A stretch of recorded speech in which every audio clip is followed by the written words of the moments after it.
Hello, everybody. My name is Subbu. I'm the co-founder of Disprz. We are an award-winning technology startup in the learning and development space. At Disprz, we bring the latest in technology, learning platforms, data science, and learning sciences to solve the skilling and reskilling agenda of companies. We serve over 100 companies globally through our technology and data-led approach. And today, I'm going to talk to you about how to think about reskilling in the emerging normal. So how do you as an L&D leader or an HR leader or a part of the C-suite think about reskilling as things evolve and as the new normal emerges and evolves with time. So today I'm going to talk about what are the phases of reskilling, which is actually tied to the phases of how a new normal is likely to emerge. Who should own reskilling in the company? Is it L&D? Is it the function? Or is it somebody else? I'm also going to present to you a simple recipe for reskilling for your organization, depending on what we call the digital learning maturity model that Disprz has developed. And I'm going to wrap it up with some of the key tenets of digital reskilling that you might find useful as you employ a big digitally led reskilling initiative across your company, especially during these times. Now, let me first start with what are the different phases of reskilling. According to the Josh Bersin Academy, the normal will evolve over 4 phases. This was a very nice way to think about how things will change.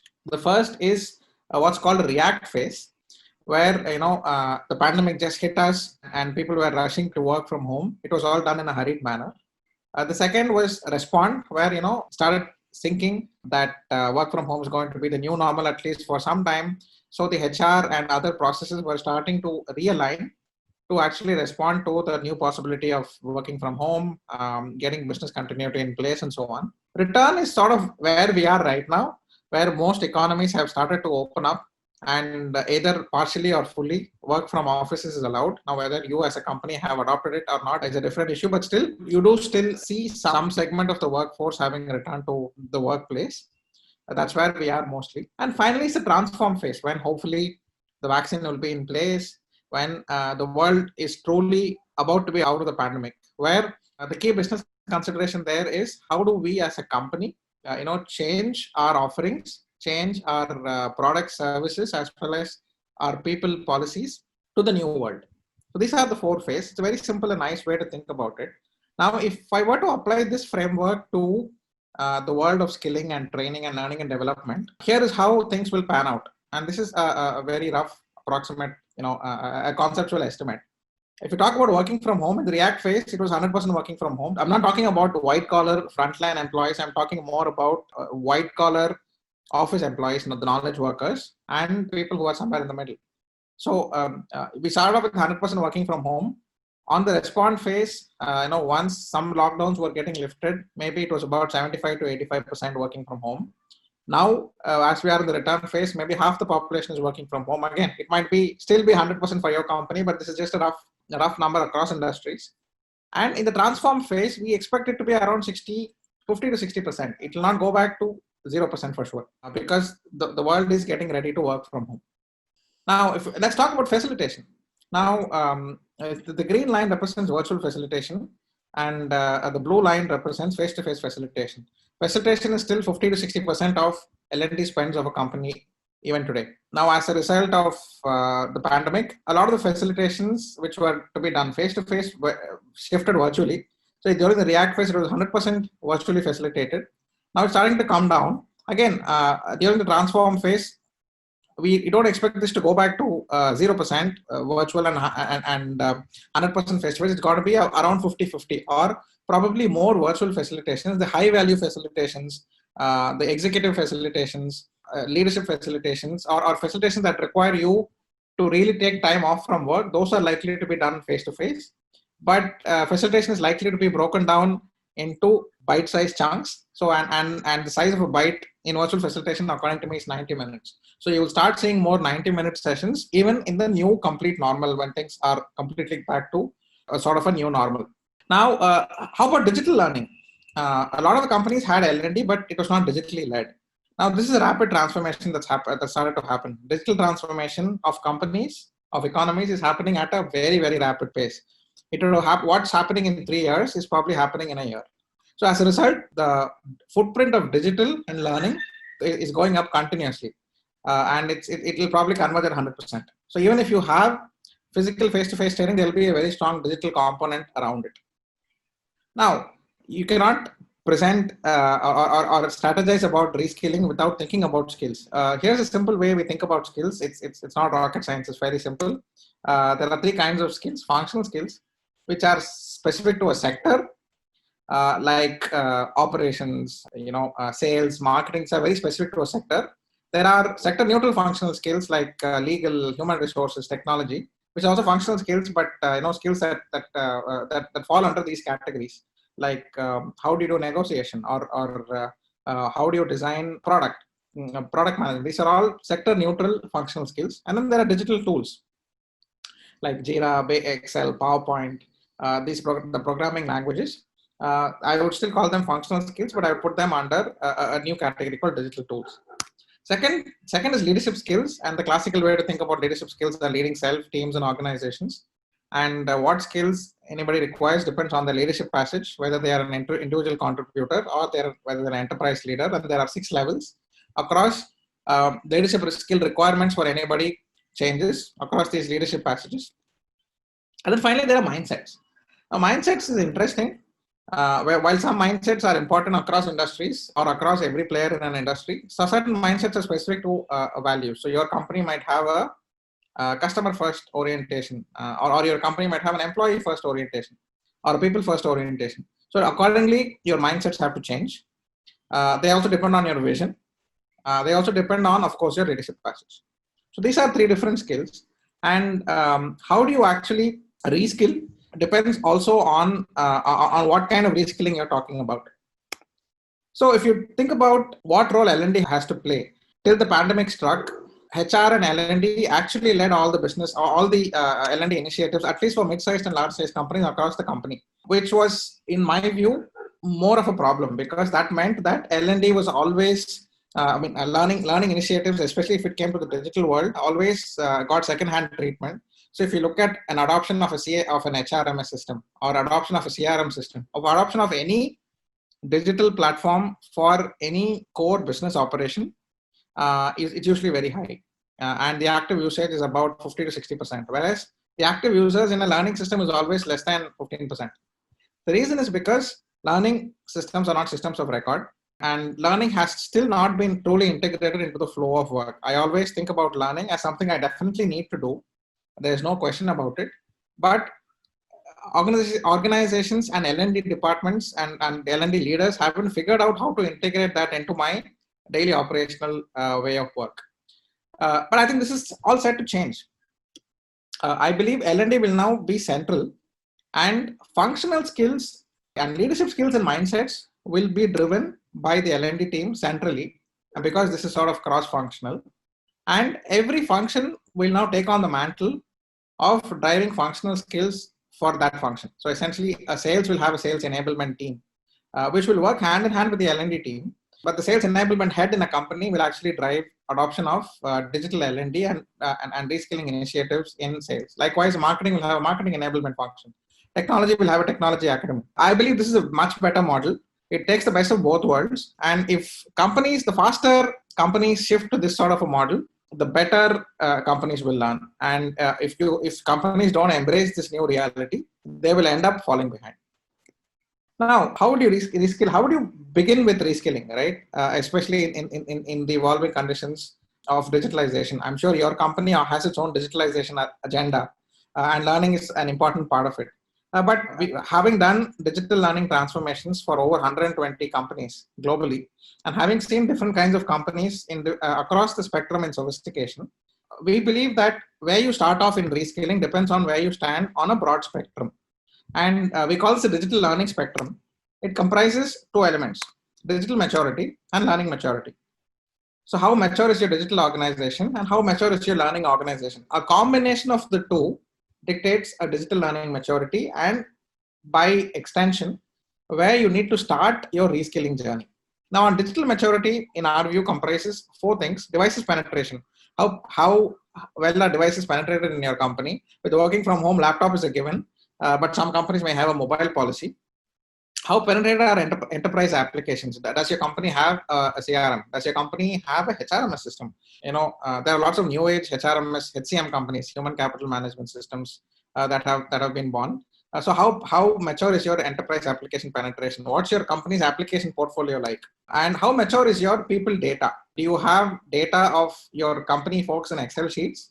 And is it digitalized in some sort of systems for all kinds of workforce? Most often you might find that you have your HCM platform that takes care of people who are on roll, but off roll is probably in some other platform. But is it digitized? And where is your performance data coming from? Are you digitizing performance data? Is it available in a structured format? Beyond sales, sales is the easiest performance data to digitize. But how about customer success? Or how about customer service? How about operations? How about safety? Are these available digitally? Now, depending on the spectrum of whether how sophisticated you are on digital maturity, you will fall on a scale of four blocks. And on the learning maturity, the questions you need to ask to find out how mature your learning organization are: how mature is your L&D organization? And most mid-sized companies may not even have an L&D team. They may just have an HR team. Do you have a dedicated L&D team? And how big is the team? Do you have a chief learning officer? Do you have a head of L&D? And how powerful is that person? How empowered is that person? What is the experience of learning diversity? Before the pandemic, did you just do face-to-face facilitations? Or did you also have some sort of digital learning experiences for your employees? What is the maturity of the learning content? Is the content digitized? And if so, is it available only in your LMS? Do you also have access to MOOCs, which means your content maturity is a little higher? And skill framework maturity does your company have a proper skill matrix? And is it updated real time? Is it in tune with reality? Is it also in tune with how your industry is likely to emerge? Banking might be very different from what it was 12 months back. Insurance might be very different from what it was 12 months back. Is your skill framework armed with that or not? So these two sort of dictate where you stand. So think of this as a 2x2 matrix. And lastly, there's learning culture. Is there a culture of learning in your company? Now, think of these as a 2x2 matrix and give your company a score along these two dimensions based on the bullet points that I just outlined, and put yourself along the spectrum. So essentially, there are four kinds of companies. There is what I call a digital learning fresher, where you have very low digital maturity. You probably don't have devices, and your learning maturity is also quite low. You probably don't have a sophisticated learning function. So there, the best thing you can do is start with online facilitation. Essentially, whatever your training you were doing face-to-face, just move them to a Zoom or an MS Teams. And that's a good place to start. That way you've got the ball rolling. Second, if you're sort of a sophomore, which means you're sort of next level on learning maturity and probably very high on digital learning maturity. So right up to the highest level of digital learning maturity, we call that a learning sophomore, where you have some sort of digital penetration. Your ability to roll out a digital learning initiative is much better. But you don't have a learning system yet. So there you can start with this is a great time to roll out a mobile social micro learning platform. So just to give you an example, a lot of our customers who started a digital learning initiative just before the pandemic, they had fantastic adoption during the pandemic. And April was a month of phenomenal adoption for us. The active users for us on our platform pretty much doubled. We even had companies where 70 to 80% of users spent some time learning. And people were also, not only were more people coming onto the platform during these times, the time that they spent on the platform also went up. So this is actually a good time to do if you have a reasonable amount of digital maturity. If you have some level of content, otherwise you create your own content, and this is a great time to be launching a micro learning platform for your company, which is mobile first. If you already have a micro learning platform, and you also have a fair amount of digital maturity, then you probably can upgrade to a skill acceleration platform. Adopt a learning platform which is skill first. Disprz is a skill first learning platform. It's a learning experience platform where it starts with skills, not with courses. It's a good time to go from an LMS to a skill acceleration platform which uses skills as the basis for delivering learning.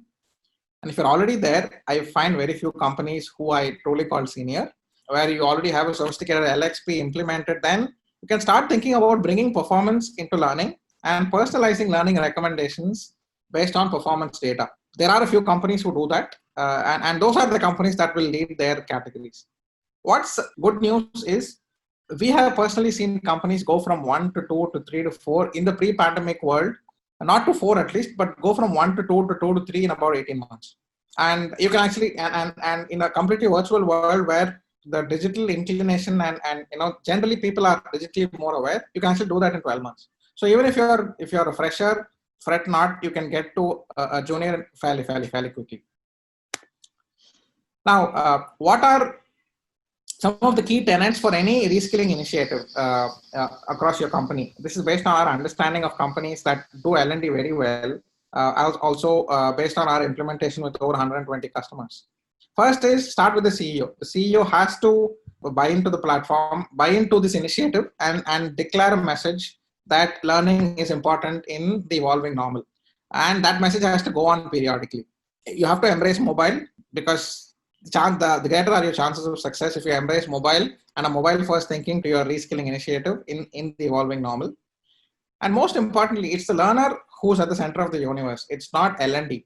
So think learner first. If something's easier for the L&D team to do, but it's going to make things harder for the learner, don't do it. Always put yourself in the shoes of the learner. This is one common mistake or one common pattern that L&D needs to be wary of. Go function by function. It's difficult to go across, implement a digital learning initiative, especially during these times across the company. Start with your most critical function. Don't start with the less critical function. Start with the most critical function, probably sales, and start with your digital reskilling initiative there. Then go on to other functions. Most important, apply marketing thinking. Think like a marketer. L&D teams need to have very strong marketing thinking. Think about how do I launch messaging around it? Think about what will really drive traction. So your employees are your customers, and you're like the marketer. So bring that thinking into your campaigns, into how you design your communication programs around internal reskilling. Most importantly, measure. Measure engagement, measure completions, measure adoption. If possible, measure business outcomes and see if the two are correlated. Have a dedicated person owning the initiative. And it need not be the L&D head. There has to be a dedicated person in L&D whose only agenda is to drive adoption of a reskilling initiative across the company, and also get functional champions. That's when magic happens. And what we've seen always works is carving out learning hours from schedule. Can be as simple as just get your sales team on a Zoom call for 90 minutes, and the head of sales just decides what they're going to learn as a team for the next 90 minutes. It can just be the sales learning head sharing YouTube videos on Zoom for 90 minutes. That works beautifully. Or just say, let's get together for 90 minutes. Let's focus on something that's important for each of you. You pick a topic and you learn on your own. This rigor of having it on the schedule really helps. And last but not the least, Disprz, we can help you at whichever scale of digital learning maturity you are and whichever industry you are in. We offer an end-to-end skills acceleration suite that includes just a platform. We can start with a simple LMS implementation or do a sophisticated skill-based LXP implementation. We also have built a new virtual facilitation tool which can bring your virtual facilitations alive. It can be used alongside Zoom and MS Teams. Or we can do a blended learning journeys. So tell us that, okay, I want to reskill my store managers, or I want to reskill my product managers, or I want to reskill my frontline insurance agents. We will create a blended journey, which is data-based. We will start with an assessment. We'll start with a skill gap assessment. We will do psychometric analysis and design a very targeted, customized blended journey for you for over 4 to 6 months and show tangible business impact.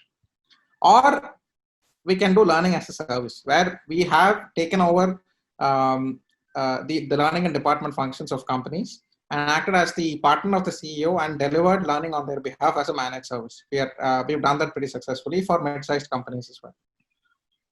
So that's about it.